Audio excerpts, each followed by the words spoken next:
ba't ka nandito? Allison needs help. At bakit ko tutulungan yung babaeng yan?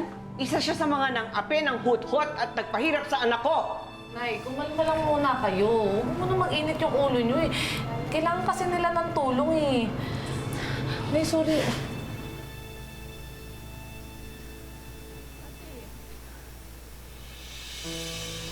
I'm so sorry po.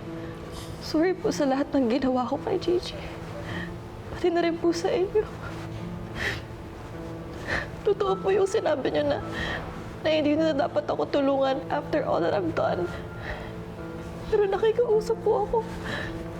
Ayoko pong may mangyaring masama sa kapatid ko. Wala na po kami ibang matakbuhan. Please.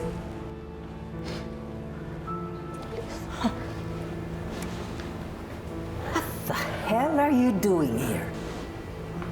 Gigi, bakit mo dinala yung mga yan dito? Tita, pinapahanting na po kasi sila ni Magnus at papapatay po silang dalawang magkapatid. Tutulungan lang po sana. Tulong? Kailan pa ba nasama sa usapan natin na tutulungan natin yung mga kalaban natin? Nakalimutan mo na ba ang lahat ng ginawa nila sa'yo? Gigi, hindi ko na gusto itong nangyayari, ha? Masyado ka nang nagiging malambot. At kayo, I don't want to see your faces here. So get out of my house. Layas.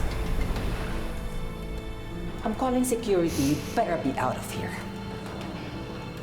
Nay.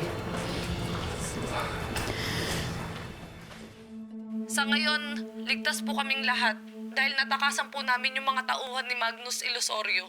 Eto na nga ba sinasabi ko eh. I told her not to get involved. Tigas talaga ng ulo ng Gigi na yan.